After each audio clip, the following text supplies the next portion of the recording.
You're welcome to Business Highlights on Trust TV, where we take an analytical look at business and economic developments for the week and how they affect the average Nigerian.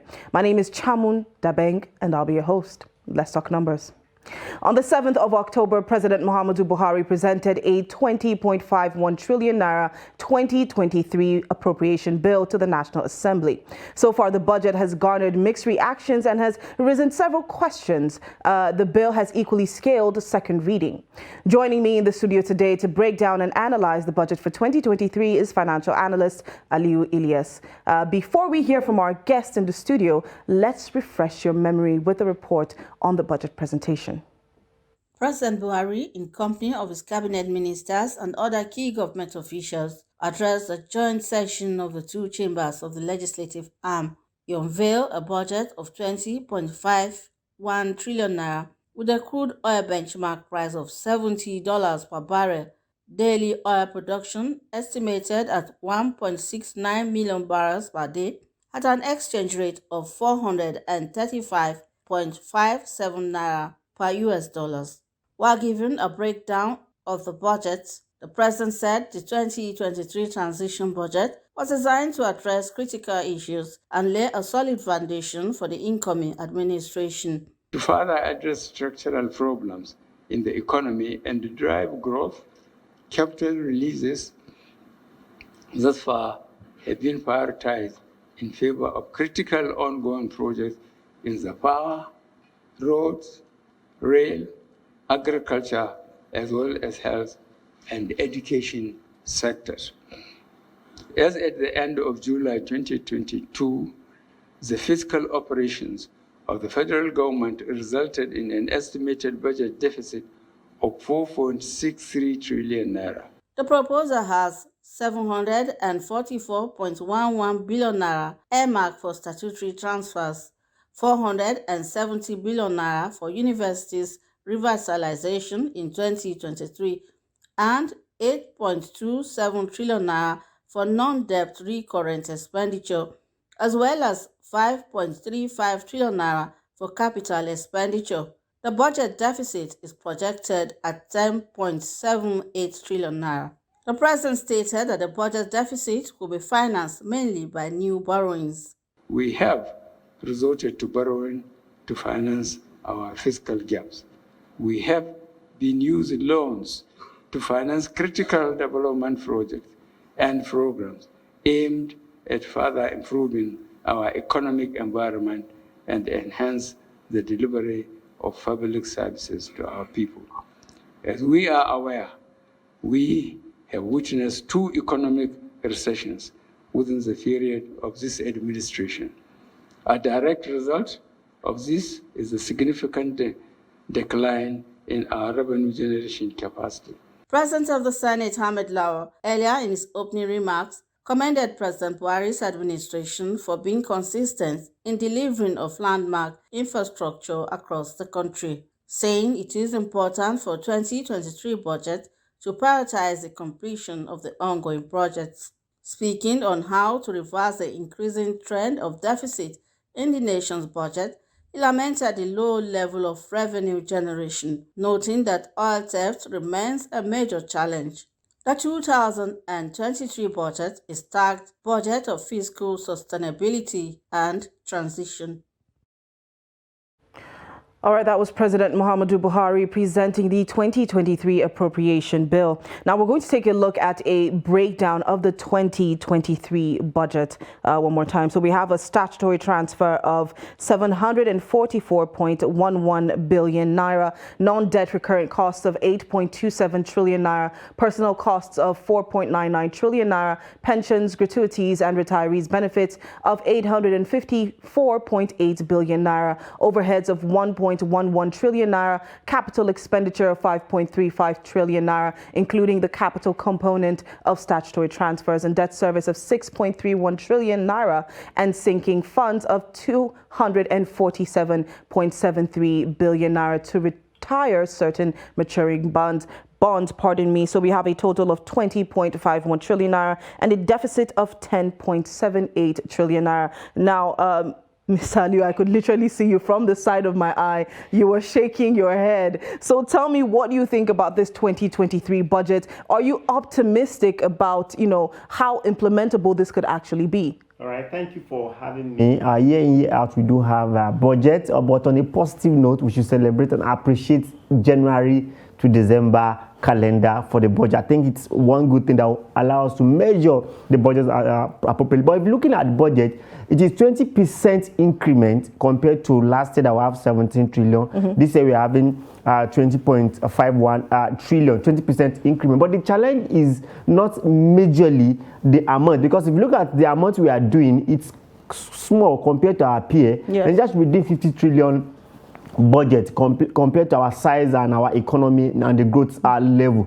However, because of revenue problem, this is our size. But moving on to the budget proper. If you ask me, my major concern is our recurrent expenditure. We keep on saying our recurrent expenditure is 8 trillion. That's not correct, because debt servicing itself, it's a recurrent expenditure as well. So adding debt service plus the actual recurrent expenditure, it gives us what? It gives us 14 trillion. So we are using 14 trillion to service our debt, and that's the major problem. So if you look at that, capital budget is 5.35 or so. Now, if you look at the capital budget itself, it is what benefits a Nigerian. How? As a Nigerian, recurrent expenditure only benefit the public servants, the civil servants, and you could see our overhead costs. We'll come there later. But if you look at the actual capital budget, that is 5 trillion, so to construct a road, to work on education, housing, you are saying it's only 5 trillion. That's a very serious challenge. And I would also like to urge the National Assembly, you must not increase the budget or decrease the budget, but you can tweak and increase the capital budget and reduce the recurrent expenditure. That's a thing that they need to look at this point in time. All right, so you're saying that, you brought up the fact that Nigeria's budget right now is actually quite small, at 20 trillion naira. Very small. While other countries are probably looking at 50 yes. or more than that. Right. But right now, it's said that this is actually a record budget, and it's basically the highest that Nigeria has seen so far. That is and the highest. That it's not even... That is the highest does not mean it's the normal thing that we should do. At this level, growth, we should be doing 50 trillion above budget to engender growth that will lead to development. If not, we cannot achieve development with what we are seeing now. Because we always say we have the best growth in Africa. How has that transfer? Because it is much more figurative to talk about growth. But why development is something practical that you need to see. So we don't have the practical thing to see simply because we are doing very minimal budget compared to our size. All right, so taking a look at the budget itself now, the recurrent exceeds the capital. Now, what do you think the effects of this is going to be on Nigeria? Okay, thank you so much. Like I said earlier, when we say recurrent even exceed it, it's about triple of it. Because if you look at servicing debt itself, it's a recurrent expenditure.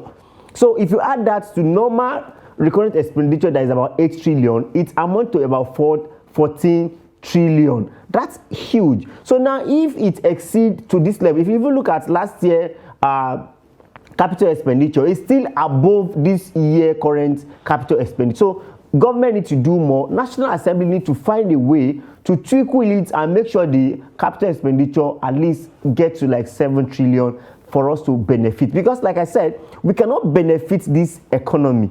We cannot benefit in Nigeria if capital expenditure keep on reducing every now and then, because capital expenditure will help Nigerians. That's where we have road, that's where you have power solution, that's where you do social infrastructure, housing, a lot of things. So if you don't have that, that means there will not be development and Nigeria will not be better off. We're just trading off our money in the recurrent expenditure. All right, so there's always this big question around the ability for the government to actually implement this budget and how realistic it actually is. Now, a lot of critics have said that, this budget cannot be implemented unless the issue of fuel subsidy is resolved once and for all, and that is removing it completely and just, letting it go. But, I want to know what you think. Is it possible to implement this with fuel subsidy still facing Nigeria? No, really, if you look at this budget, it's called budget of transition, but it has political risk. And what's the political risk? you are transferring a problem that you're supposed to solve to another government. So looking at this budget being implemented is quite challenging, because even oil, our mainstay of the economy, which is oil and gas, is even having serious issue of vandalism and oil theft. This year alone, we're expected to have 3.2 trillion from January to April as income. We could only do 1.2 trillion. That shows that even this budget going forward, we may still have to go cap in hand borrowing. So for it to be implemented, a lot of things has to be put in place, especially this oil subsidy, because oil subsidy got a whole lot. The challenge now is even that America now has increased their interest rate twice this year. So looking at that now, it simply means even a budgeted debt servicing is going to skyrocketed, and it will give us much more higher. So that means this level of borrowing 10.78 is going to be increased as and when due because of the state of the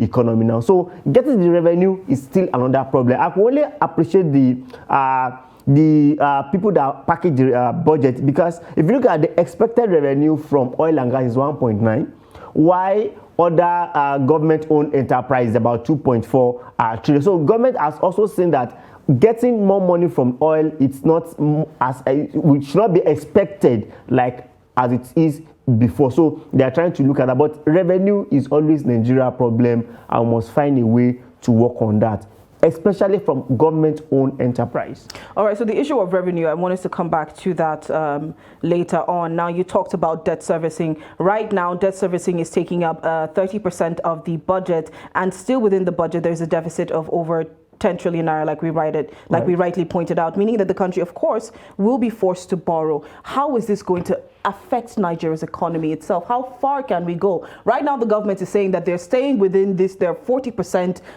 self-imposed threshold. But moving forward, of course, by that 2023, it is most likely that we'll be crossing over that threshold. Well, the fact just remains that if you notice our financial or regulatory act, right? If you look at that, government has even abused that also. It is breached already. We have exceeded the 3%. So that we have self-imposed 40%. IMF said is 55%. But Nigeria said, no, let's still at 40%. But that's not even the question. The question is revenue to debt servicing itself. And in the long run, you have to get revenue to pay for these debts. For now, we are still doing 93% of the debt side revenue to debt service. But I assure you, by January next year, there will be less revenue compared to debt servicing itself. So debt servicing is going to take all our revenue. So government needs to decipher more means through economic policy to make sure we get balance. But the beauty of this budget or global challenge now is that there's general global problem, and it has, in fact, look at IMF recent outlook. You discover that, in fact, they said Nigeria is going to have much more economic growth than all the Western country except Spain. Right? That's simply, even South Africa will be doing 2.1. You know, France will be doing 2.1. You see that economies of our size are going to have serious issue, and that's why we need to do more. My major concern is our inflation. If you look at what they say about inflation too, they said Nigeria is going to have 17% inflation. I'm talking about IMF now. By 2023. But even federal government also in the budget proposed 17%. But the challenge is not even that. The challenge is that if you look at our inflation, it is food-driven inflation. And once it is food-driven inflation, you have much more challenge if you cannot provide enough. Perhaps Nigeria is suffering from what? Flood now. Yes. And if you look at this flood, in the long run, it's going to affect our food supply chain. Not even security. Food supply chain itself is a problem. Moving from one point to another is a problem. Then food security itself. So we are going to have much more challenge, food inflation, that will trigger much more inflation in the economy. So revenue is our problem. All right, so we'll go on a short break, and when we get back, we're going to take a look at some of the parameters. Don't go anywhere.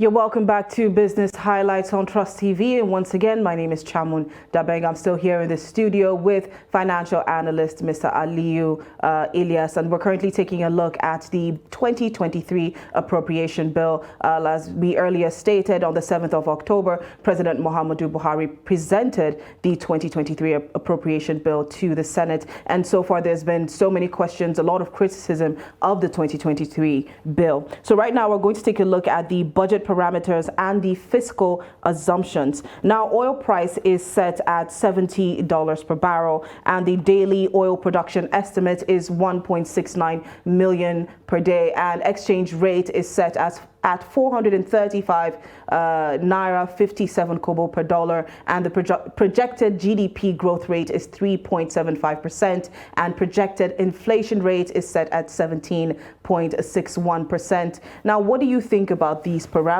Do you think that, it's overambitious, or are they right on the mark? Well, if you ask me, I think the oil price is quite on point, because next year we are going to have oil is not going to be as boom as it is now, because everybody would have get itself, there will be balance. Ukraine and Russia war would have come to stay permanently, or would have gotten enough solution. But if you look at the daily oil production, I think we are over ambitious, because this year we plan to have 1.88 million per barrel per day. What we couldn't do is we are doing batteries in fact, sometimes not up to 1,000. We are 400 to 300 to 400 at a particular level, which simply means vandalism and oil theft is taking a lot of things. So we will be over ambitious to think we'll solve that problem within this this period. And also, if you look at the GDP, it's another thing that we need to look at. Last year was it 4.2?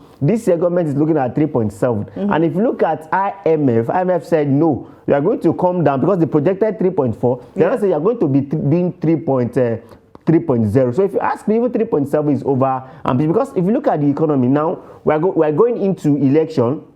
After election, we are now said that by June or July rather, there will be removal of subsidies. So if you look at all these challenges, you know that it's going to be a turbulent year, not for only Nigeria, even global economy. There is inflation. If you look at UK, inflation is a problem. Look at Japan, look at France. Every country is now feeling it. Now, it's only countries that have enough shock absorber that are going to, but because we have oil and gas, if we are well positioned, this year would have do more on our oil and gas and prepare for next year. Perhaps there is still this expectation that there may be recession in 2023. So looking at recession coming, it will be over ambitious to think you have that group. Perhaps all these things are much more figurative. In the long run, we want to see practical development, because by the time, so in a nutshell, Nigeria seems going to do well from IMF projection in terms of growth compared to many countries globally.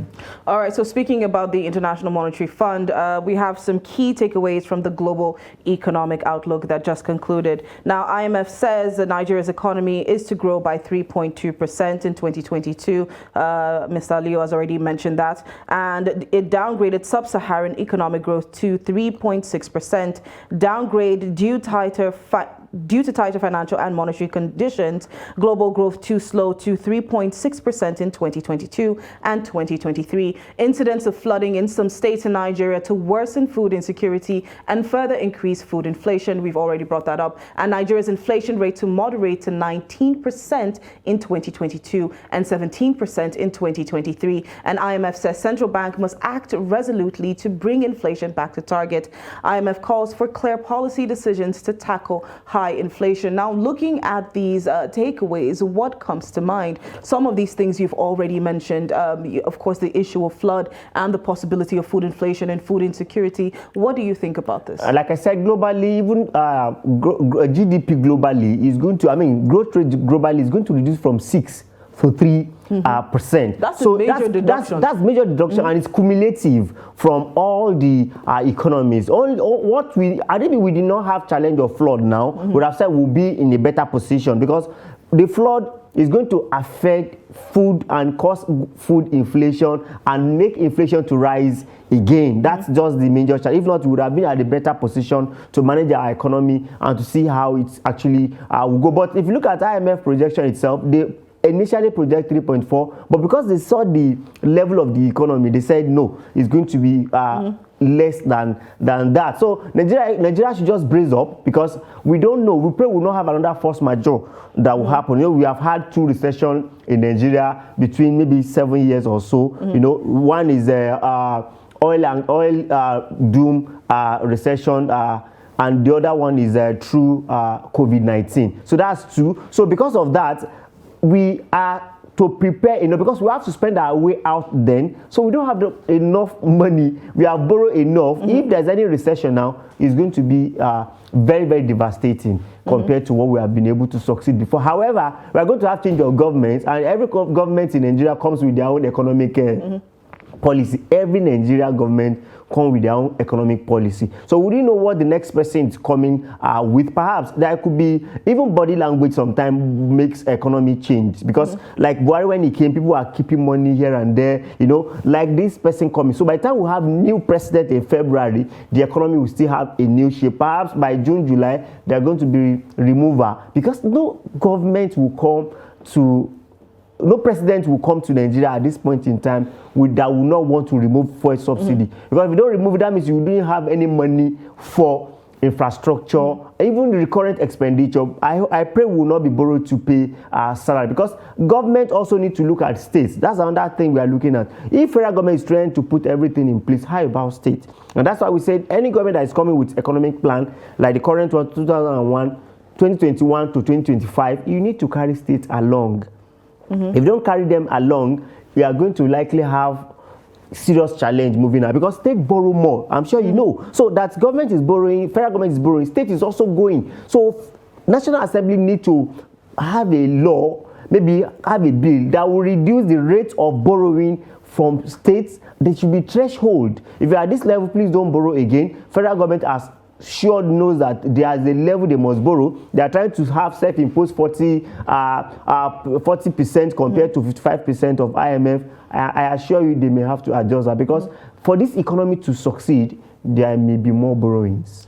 All right, so looking at some of the economic outlooks coming from the International Monetary Fund, global growth rates was to slow from 6% to 3.6%. Now, what is the effects going to be on a lot of these developing nations? Now, and I also want you to speak on how Nigeria has in the past performed when it comes to, meeting up with their targets on these budgets, and a lot of the, external factors and internal factors that have come along and affected our ability to actually meet up with these targets. In 2020, we had the pandemic. It was still the same issue in 2021. Moving down to 2022, we now have the Ukraine-Russian war. All of this has affected our ability to fully implement or fully follow the budgets that we've set. What do you think this is going to be like in 2023, considering the fact that especially external, issues, they're more difficult to control? Right. If you look at the major drivers of the current inflation globally, you trace it back to Ukraine-Russia war, which has to do with oil and gas and other food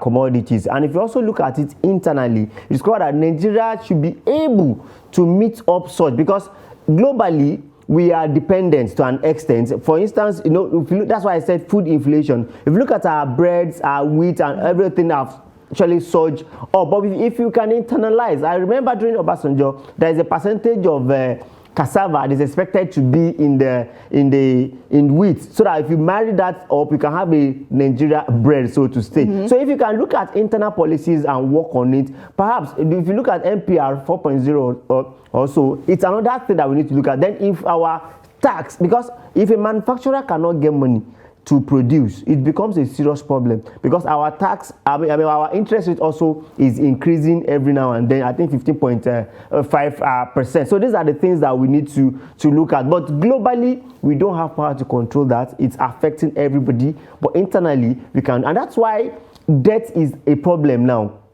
If you are not tied down with debt servicing, we wouldn't have been at this level of problem. But with debt, we may need to borrow more to sustain the economy, because salary, payment, debt service, and perhaps debt servicing, remember, is there is 75% increment in debt servicing in this current 2020, which is 3.61, while this year, 2023 is going to be 6 points. That's 75% increment. It's a serious issue, and it's going to increase. Like I told you, we are in for more trouble because interest rate is getting increase in America, and the more it increases, the more the debt service ratio also surge up. So we need to do more and look internally to help our people. Perhaps agriculture should build our strength, but with this flood, government needs to change pattern. Now, what's the pattern? Since we have flood now, we should also look at effective irrigation program, so that during the dry season, farming can still continue, and we may possibly succeed in providing a lot of food and manage our food security. All right, unfortunately, we don't have enough time to continue on with the discussion. But yes, there's been a lot of arguments that Nigeria has a revenue issue. So there is a need to step up in that regard and spend money wisely, and also block every single leakage that, would cause Nigeria to lose in any form. All right, so we've come to the end of our show for today, and I would like to thank my guests in the studio. Thank you so much, Aliu Ilyas, financial analyst, for being a part of the show. And to our viewers out there, thank you so much for watching. Please do well to follow us on our social media platforms. You can find us on Instagram, Facebook, and YouTube. Just look up Trust TV News. Welcome back again next week. Let's do this again. My name is Chamun Dabeng. Let's talk numbers.